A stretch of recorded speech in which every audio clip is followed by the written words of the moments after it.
এই মেয়ে, তুমি এখানে কি করছো?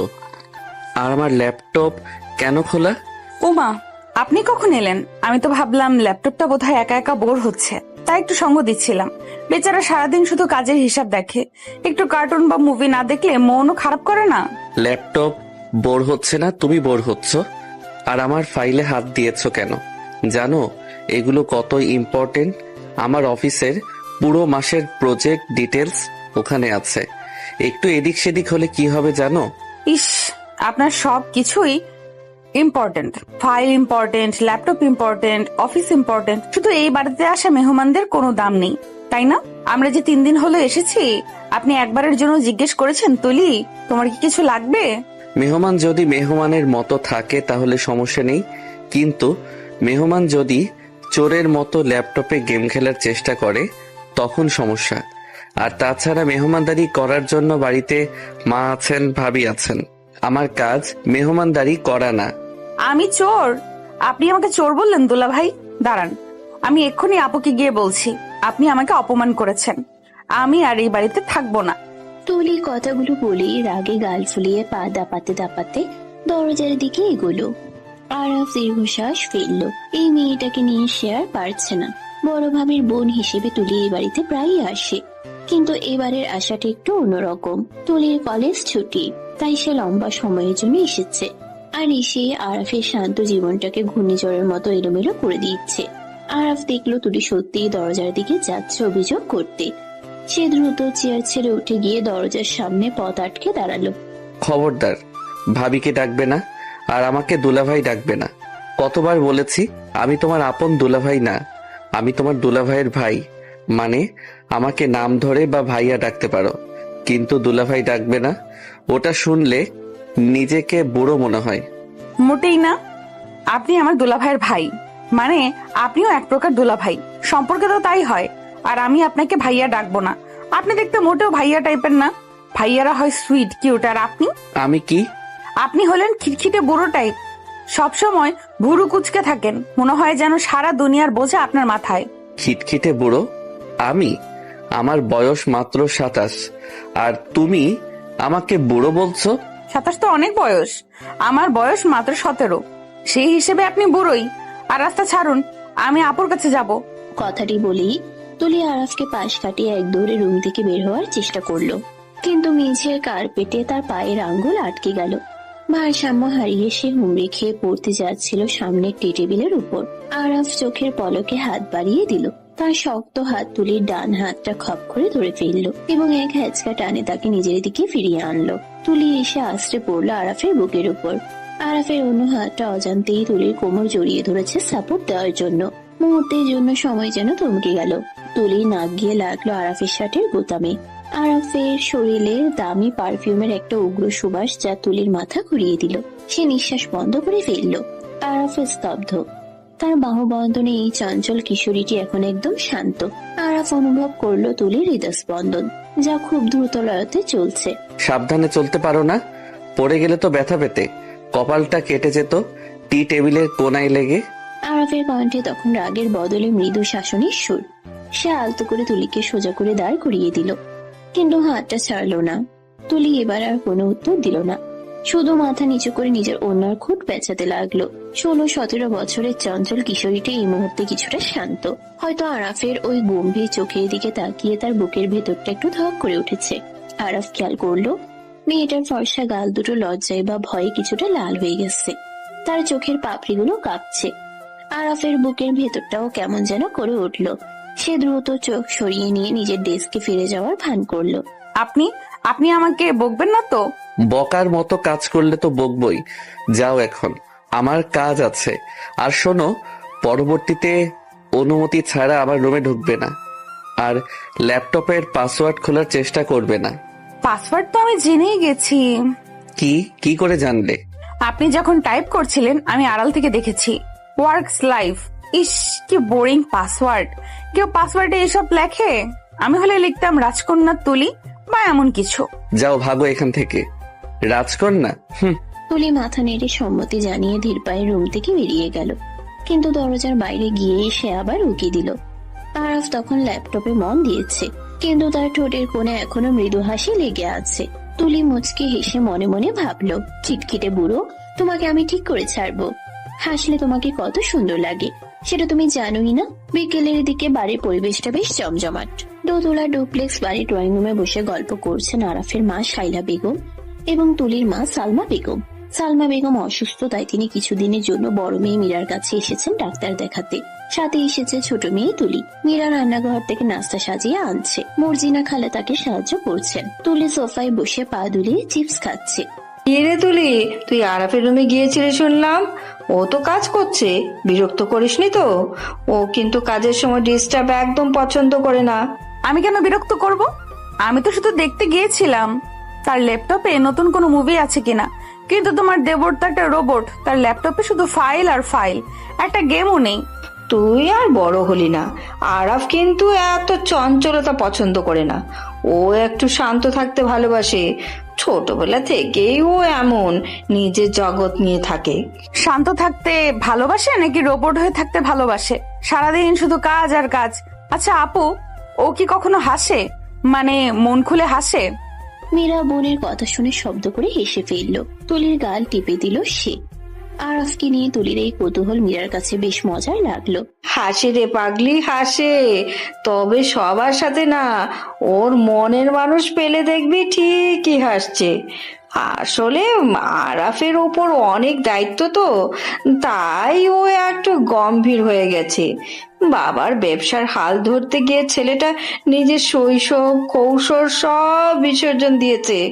মনের মানুষ? তার মনে কোনো গার্লফ্রেন্ড আছে? ঠিক সেই মুহূর্তেই সিঁড়িতে পায়ের শব্দ পাওয়া গেল। আরাফ নিচে নেমে আসছে। পরনে ছাই রঙের টি শার্ট আর কালো ট্রাউজার। চুলগুলো গোসল করার পর এলোমেলো হয়ে আছে, এখনো পুরোপুরি শুকায়নি। তাকে দেখে ড্রয়িং রুমের সবাই একটু নড়ে চড়ে বসলো। আরাফের ব্যক্তিত্বটাই এমন যে সে উপস্থিত থাকলে সবাই একটু সচেতন হয়ে যায়। সে এসে মায়ের পাশে সোফায় বসলো। মা, এক কাপ কফি হবে? মাথাটা খুব ধরেছে, ফাইলের লেখাগুলো দেখতে দেখতে চোখ ব্যথা করছে। মর্জিনাকে বলেছি, ও দিয়ে আসবে। তুই বস আমাদের সাথে। সালমা আপা তোর কথা জিজ্ঞাসা করেছিল। আসসালামু আলাইকুম খালাম্মা, শরীর কেমন এখন? ওয়ালাইকুম আসসালাম বাবা, এখন একটু ভালো। ডাক্তার নতুন ওষুধ দিয়েছে। তুমি তো বাবা অনেক ব্যস্ত থাকো, আমাদের দিকে তাকানোর সময় কই? না খালাম্মা, তেমন না, একটু প্রেসার যাচ্ছে অফিসে। আরাফ কথা বলার ফাঁকে ফাঁকে আর চোখে সামনে সোফার দিকে তাকালো। সেখানে তুলি বসে আছে, হাতে চিপসের প্যাকেট। আরাফ তাকাতেই তুলি চিপসের প্যাকেটটা মুখের সামনে ধরে আড়াল করার চেষ্টা করলো। আরাফ সেটা খেয়াল করে মনে মনে হাসলো, কিন্তু মুখে গাম্ভীর্য ধরে রাখলো। ভাবি, তোমার বোনকে একটু ম্যানার্স শিখিও। বড়দের রুমে নক না করে ঢুকতে নেই, আর অন্যের পার্সোনাল জিনিসে হাত দিতে নেই। ও সরি আরাফ, আমি ওকে বলে দেব। ও আসলে ছোট তো, বোঝে না। তুলি, সরি বল ভাইয়াকে। আমি তো বুঝতে পারিনি, সরি। তুলির সরি বলার ভঙ্গিটা এতই করুণ এবং একই সাথে হাস্যকর ছিল যে আরাফের বুকের ভেতরটা অজান্তেই মোচড় দিয়ে উঠল। মেয়েটা সরি বলছে, অথচ তার চোখ বলছে সে মোটেও অনুতপ্ত নয়, বরং তার চোখে এক ধরনের দুষ্টুমি খেলছে। আরাফ বুঝতে পারলো এই মেয়ে মুখে এক আর মনে আরেক। ঠিক আছে, নেক্সট টাইম খেয়াল রেখো। আচ্ছা, কিন্তু আপনিও আমাকে এই মেয়ে বলে ডাকলেন। আমার একটা সুন্দর নাম আছে, বাসায় সবাই আমাকে তুলি বলে ডাকে। আপনি কেন এই মেয়ে বলবেন? তাই নাকি? কি নাম? ঝগড়াটে বুড়ি নাকি বিচ্ছু বাহিনী? মোটেই না, আমার নাম তুলি। তুলি। খুব সুন্দর আর্ট করতে পারি বলে বাবা এই নাম রেখেছে। ও আচ্ছা, তুলি মানে যে রং দিয়ে ছবি আঁকে, নাকি যে কানে তুলো দিয়ে রাখে আর কারো কথা শোনে না? ড্রয়িং রুমে সবাই আরাফের কথা শুনে হেসে উঠল। শায়লা বেগমও ছেলে রসিকতায় হাসলেন। তুলি রেগে গাল ফুলিয়ে বসে রইল। সে বুঝতে পারলো এই গম্ভীর লোকটা তাকে পচানি দিচ্ছে। তার জেদ চেপে গেল। সে মনে মনে প্রতিজ্ঞা করলো এই লোকের গাম্ভীর্য সে ভাঙবেই। সে আরাফের দিকে তাকিয়ে চোখ ছোট করে ফেলল, যেন নীরব যুদ্ধ ঘোষণা করছে।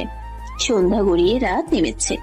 বাড়ির ডাইনিং টেবিলে রাতের খাবার সাজানো হয়েছে, পোলাও, রোস্ট, রেজালা আর সালাদ। আরাফের বাবা রহমান সাহেব ব্যবসার খোঁজ খবর নিচ্ছিলেন আরাফের কাছে। তুলি চুপচাপ খাচ্ছিল, কিন্তু তার চোখ বারবার আরাফের দিকে যাচ্ছিল। আরাফ খাবার গ্রহণে অত্যন্ত মার্জিত। কাঁটা চামচ দিয়ে ধীর স্থির ভাবে খাচ্ছে, কোনো শব্দ নেই। তুলি ভাবলো, খেতে বসেও এত ভাব, যেন রাজপুত্র খাচ্ছে। আরাপ, আগামী মাসে চৌধুরী সাহেবের সাথে মিটিংটা ফাইনাল করে ফেলো। প্রজেক্টটা আমাদের জন্য খুবই জরুরি।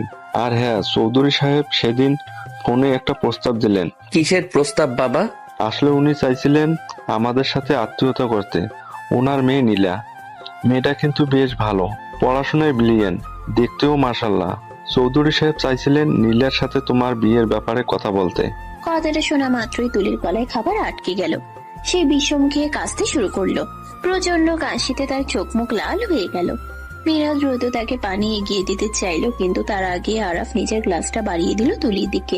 আস্তে খাও, কেউ তো খাবার কেড়ে নিচ্ছে না, এত তাড়াহুড়ো কিসের? পানি পানি।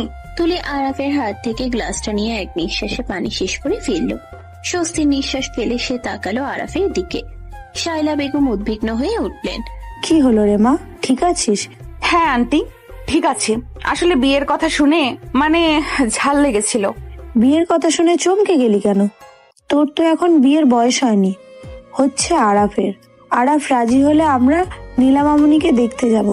ও, আমি ভাবলাম নীলা আপুকে আমি চিনি। উনি তো অনেক বেশি স্টাইলিশ। আরাফ ভাইয়ের সাথে কি ওনাকে মানাবে? তুলির এই অযাচিত মন্তব্যে সবাই অবাক হলো।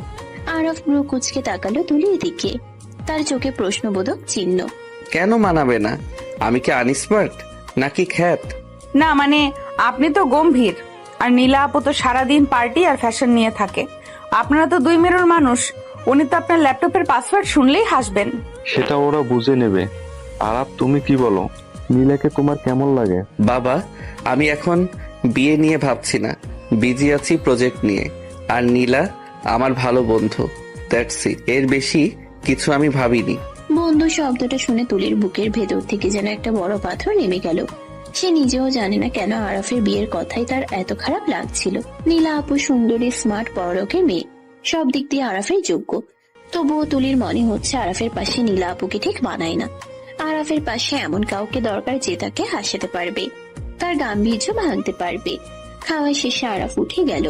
তুলি প্লেটের ভাতে অকারণে চামচ দিয়ে দাগ কাটতে লাগলো। তার খাওয়া শেষ, কিন্তু উঠতে ইচ্ছে করছে না। তার কানে বাজছে রহমান সাহেবের কথা, নীলার সাথে তোমার বিয়ে। রাত 12টা, সবাই ঘুমিয়ে পড়েছে। বাড়ির নিচতলার সব বাতি নেভানো। দোতলায় শুধু আরাফের ঘরের বারান্দার আলো জ্বলছে। আরাফ রেলিং ধরে দাঁড়িয়ে কফি খাচ্ছে। রাতের ঢাকা শহরটা এখান থেকে বেশ সুন্দর দেখায়। রাস্তার সোডিয়াম লাইটগুলোর আলোয় গাছগুলো কেমন রহস্যময় লাগছে। আরাফ আকাশের দিকে তাকিয়ে কিছু একটা ভাবছিল।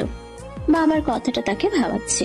নীলা ভালো মেয়ে, কিন্তু আরাফ কি তাকে জীবনসঙ্গী হিসেবে চায়, নাকি তার অবচেতন মন অন্য কাউকে খুঁজছে?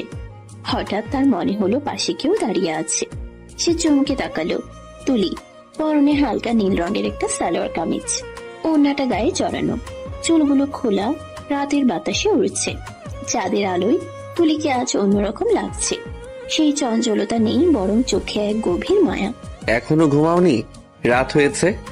কাল সকালে তো আবার হইচই শুরু করবে, এনার্জি লাগবে না? ঘুম আসছে না, নতুন জায়গা তো। তাছাড়া দুপুরের ঘুমটা বেশি হয়ে গেছে। ভয়ের কিছু নেই, সিকিউরিটি আছে। ভূতও আসবে না এই ফ্ল্যাটে। আমি ভূতকে ভয় পাই না, আমি মানুষকে ভয় পাই। তাই কাকে ভয় পাও? আমাকে? আপনাকে ভয় পাবো কেন? আপনি কি বাঘ না ভাল্লুক? আপনি তো মানুষ। তবে হ্যাঁ, আপনার রাগটাকে একটু ভয় পাই।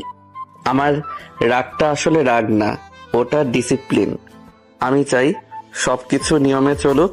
কিন্তু জীবন তো অঙ্ক না যে সব সময় নিয়ম মেনে চলবে। মাঝে মাঝে নিয়ম ভাঙতেও ভালো লাগে। এই যে দেখুন, এত রাতে কফি খাওয়া স্বাস্থ্যের জন্য খারাপ, কিন্তু আপনি খাচ্ছেন, তার মানে আপনিও নিয়ম ভাঙেন। আরাফ তুলির যুক্তিতে অবাক হলো। মেয়েটা কথা বলতে জানে। সে কফির মগে শেষ চুমুক দিয়ে রেলিং এ ভর দিল। তুলির দিকে পুরোপুরি ঘুরে দাঁড়ালো। তুমি কি আমাকে কিছু বলতে এসেছিলে, নাকি শুধু লেকচার দিতে এসেছো? হ্যাঁ, ওই নীলা আপুর সাথে কি আপনার বিয়ে ঠিক হয়েই গেল? কেন, তোমার কি কোনো আপত্তি আছে, নাকি তুমি ঘটকালি করবে? আমার আপত্তি থাকবে কেন? আমি তো শুধু জানতে চাইলাম। নীলা আপু তো অনেক সুন্দর, তাই না? সুন্দর, স্মার্ট, এডুকেটেড। আর যদি কেউ সুন্দর হয় কিন্তু বোকা হয়, বা একটু বেশি কথা বলে, পড়াশোনায় অতটা ভালো না কিন্তু মন ভালো, তাকে কি আপনি পছন্দ করবেন? আরাফ বুঝতে পারলো তুলি নিজের কথা বলছে। সে একটু ঝুঁকে তুলির চোখের দিকে তাকালো। দুজনের মধ্যে দূরত্ব এখন খুব কম। আরাফ তুলির চোখের তারায় নিজের প্রতিবিম্ব দেখতে পাচ্ছে। সেখানে এক অদ্ভুত আকুতি। আরাফের মনে হলো এই ছোট্ট মেয়েটির মনের ভেতর অনেক বড় কোনো আবেগ লুকিয়ে আছে। সৌন্দর্য বা পড়াশোনা দিয়ে জীবন চলে না তুলি, জীবন চলে বোঝাপড়া দিয়ে। যদি সেই বাচাল বোকা মেয়েটা আমাকে বুঝতে পারে, আমার না বলা কথাগুলো শুনতে পায়, তাহলে হয়তো তাকেই আমি বেছে নেব, সে দেখতে যেমনই হোক। সত্যি? কিন্তু সেই বোকা মেয়েটাকে তো আগে বড় হতে হবে। সে তো এখনো কার্টুন দেখে আর ল্যাপটপে গেম খেলে। আমি বড় হয়েছি, আমি এখন কলেজে পড়ি, শাড়ি পরতে পারি, রান্না করতে পারি। তাই নাকি? তাহলে তো একদিন শাড়ি পরে দেখাতে হবে, দেখবো কেমন লাগে তোমাকে। কালই পরবো, কাল শুক্রবার ছুটির দিন, আমি নীল শাড়ি পরবো। ঠিক আছে, যদি শাড়ি পরে ঠিকঠাক হাঁটতে পারো আর হোঁচট না খাও, তাহলে ভাববো তুমি বড় হয়েছো। এখন যাও, ঘুমাও গিয়ে। রাত জাগলে চোখের নিচে কালি পড়বে, তখন আর কেউ বিয়ে করবে না। আপনি করবেন না? প্রশ্নটা করেই তুলি নিজের জিভে কামড় দিল। সে কি বলে ফিরল? লজ্জায় তার কান গরম হয়ে গেল। আরাফ চমকে উঠল। সে কিছু বলল না, শুধু গভীর দৃষ্টিতে তাকিয়ে রইল। সেই দৃষ্টিতে উত্তরের চেয়েও বেশি কিছু ছিল। আরাফের মনতা তুলির হৃদস্পন্দন আরো বাড়িয়ে দিল। সে এক মুহূর্ত দাঁড়ালো না। সে এক দৌড়ে নিজের রুমে চলে গেল। আরাফ বারান্দায় দাঁড়িয়ে রইল একা। তার ঠোঁটের কোণে হাসি। তুলির শেষ প্রশ্নটা তার কানে বাজছে। আপনি করবেন না? আরাফ আকাশের দিকে তাকিয়ে বিড়বিড় করে বলল, কে জানে পিচ্চি, হয়তো নিয়তি তাই লিখে রেখেছে। পরদিন সকাল, শুক্রবার, ছুটির দিন বলে সবাই একটু দেরিতেই উঠেছে। আরাফ অবশ্য নিয়ম মেনে সকালে উঠে জগিং করে এসেছে। ড্রয়িং রুমে বসে খবরের কাগজ পড়ছে, এমন সময় সিঁড়ি দিয়ে নামলো তুলি। তার পরনে একটা নীল রঙের জর্জেট শাড়ি, স্লিভলেস ব্লাউজ, চুলগুলো একপাশে পিনি করা, কপালে ছোট্ট একটা নীল টিপ, কানে দুল, হাতে এক গুচ্ছ নীল কাচের চুড়ি। আরাফ কাগজ থেকে চোখ সরিয়ে তাকালো এবং তাকিয়েই রইল। সে বিশ্বাস করতে পারছে না এটা সেই কালকের চিপস খাওয়া পিচ্ছি মেয়েটা। বাড়িতে তাকে কোনো কিছুই মনে হচ্ছে না, মনে হচ্ছে পূর্ণ যৌবনা এক নারী। তুলি লাজুক পায়ে সিঁড়ি বেয়ে নামছে। চুরির রিনিঝিনি শব্দ ড্রয়িং রুমে নীরবতা ভাঙছে। আরাফ নিজের অজান্তেই হাত থেকে খবরের কাগজটা নামিয়ে রাখলো। তুলি এসে আরাফের সামনে দাঁড়ালো। সে একটু ঘুরলো যেন আরাফ তাকে ভালো করে দেখতে পায়। কেমন লাগছে? চলে, তবে শাড়িটা সামলাতে পারবে তো, নাকি আবার আমার উপর পড়বে? মোটেই না, আমি ঠিকই সামলাতে পারি। মীরা রান্নাঘর থেকে এসে, মাশাআল্লাহ, আমার বোনটাকে আজ কি সুন্দর লাগছে। কিরে আরাফ, কিছু বলছিস না কেন? সুন্দর লাগছে না? ভাবি, সুন্দর লাগলে সুন্দর বলাটা আমার স্বভাবে নেই, তবে হ্যাঁ, আজ ওকে আর পিচ্ছি মনে হচ্ছে না। তার মানে আমি বড় হয়েছি? দেখা যাক, দিন তো কেবল শুরু হলো। বিকেলের দিকে আরাফ তৈরি হলো বের হওয়ার জন্য। সে আজ একটা পাঞ্জাবি পরেছে, সাদা পাঞ্জাবি। তাকে দেখতে খুব স্নিগ্ধ লাগছে। তুলি ড্রয়িং রুমে বসে টিভি দেখছিল। আরাফকে দেখে সে টিভি অফ করে দিল। কোথায় যাচ্ছেন? একটু কাজে। আর শোনো, সন্ধ্যায় শিহাব আসছে, তোমার কাজিন। শিহাব ভাইয়া আসছে? সত্যি? এত খুশি হওয়ার কি আছে, কাজিন আসছে, কোনো সেলিব্রিটি না। শিহাব ভাইয়া খুব মজার, আমাকে অনেক জোক শোনায় আর আমার জন্য চকলেট নিয়ে আসে। জোকস আর চকলেট? বাহ, এই তোমাদের স্ট্যান্ডার্ড। ঠিক আছে, এনজয় করো। আরাফ বেরিয়ে গেল, কিন্তু তার মেজাজটা হঠাৎ করেই খারাপ হয়ে গেল। শিহাব ছেলেটাকে সে খুব একটা পছন্দ করে না। শিহাব একটু বেশিই চালাক, আর তুলির প্রতি শিহাবের আগ্রহটা আরাফের চোখ এড়ায়নি। আরাফ গাড়িতে স্টার্ট দিল। তার মনে হলো আজ তাড়াতাড়ি বাসায় ফিরতে হবে। শিহাবের সাথে তুলির বেশিক্ষণ একা থাকাটা তার কেন জানি সহ্য হচ্ছে না। এটা কি জেলাসি? আরাফ নিজেকেই প্রশ্ন করলো। উত্তরটা সে জানে, কিন্তু মানতে চায় না।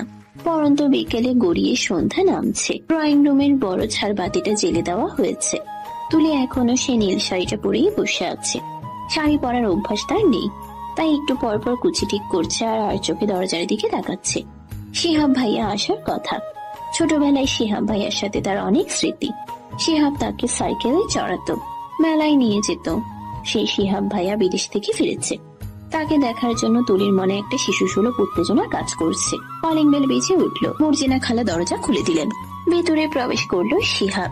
পরনে দামি ব্র্যান্ডেড টি শার্ট আর জিন্স, চোখে স্টাইলিশ চশমা, হাতে বড় একটা চকলেটের বক্স আর ফুলের তোড়া। শিহাবকে দেখে তুলি সোফা থেকে লাফিয়ে উঠল, শাড়ির আঁচলটা মাটিতে লুটিয়ে পড়ল, কিন্তু সেদিকে তার খেয়াল নেই। শিহাব ভাইয়া, ও মাই গড, তুমি কত লম্বা হয়ে গেছো। আরে তুলি, তুই তো পুরো হুড়পড়ি হয়ে গেছিস রে। নীল শাড়িতে তোকে তো চেনাই যাচ্ছে না, মনে হচ্ছে কোনো সিনেমার নায়িকা। শিহাব এগিয়ে এসে তুলির হাত ধরল। তুলি সংকোচ করলো না, কারণ সে শিহাবকে নিজের বড় ভাইয়ের মতোই দেখে। কিন্তু শিহাবের চোখের দৃষ্টিতে ভাইয়ের স্নেহ নেই, আছে মুগ্ধতা আর লোলুপতা। সে তুলির আপাত মস্তক খুব ভালো করে পর্যবেক্ষণ করলো। তুলির ফর্সা হাতে নীল চুড়িগুলো শিহাবের দৃষ্টি কাড়ল। সে ফুলের তোড়াটা তুলির দিকে বাড়িয়ে দিল। আমার জন্য? থ্যাংক ইউ ভাইয়া। আর চকলেটের বক্সটাও কি আমার? অফকোর্স, তোর জন্য তো আমি পুরো দোকান কিনে আনতে পারি। নে ধর। মীরা রান্নাঘর থেকে নাস্তা নিয়ে এলো। শিহাবের সাথে কুশল বিনিময় হলো। সবাই মিলে গল্পে মেতে উঠলো। শিহাব অনর্গল তার বিদেশের গল্প বলছে, কিভাবে সে সেখানে পার্টি করত, কত মেয়ে তার পিছনে ঘুরতো। তুলি মুগ্ধ হয়ে শুনছে। মাঝে মধ্যে শিহাব ইচ্ছে করেই তুলির খুব কাছে ঘেসে বসছে, কখনো বা হাসির ছলে তুলির গায়ে হাত রাখছে। তুলি সরল মলে সেটা পাত্তা দিচ্ছে না, কিন্তু মীরা বিষয়গুলো লক্ষ্য করে কিছুটা অস্বস্তিতে পড়ল। ঠিক সেই সময় মেইন গেটে গাড়ির হর্ন শোনা গেল। আরফ ফিরেছে। সাধারণত সে এত তাড়াতাড়ি বাড়ি ফেরে না, কিন্তু আজ অফিসে তার মন বসছিল না। ড্রয়িং রুমে ঢুকতেই আরাফের চোখ পড়ল সোফায়। শিহাব আর তুলির পাশাপাশি বসে আছে। শিহাব তুলির কানের কাছে মুখ নিয়ে কিছু একটা বলছে, আর তুলি খিলখিল করে হাসছে। দৃশ্যটা দেখা মাত্রই আরাফের রক্ত মাথায় চড়ে গেল। তার চোয়াল শক্ত হয়ে উঠল। হাতের বিগ প্রেসটা সে একটু জোরেই সোফার পাশে রাখলো শব্দ করে। আসসালামু আলাইকুম। ঘরে কি কোনো পার্টি চলছে নাকি? এত হাসাহাসি। আরাফের গম্ভীর কণ্ঠস্বরে হাসির শব্দ থেমে গেল।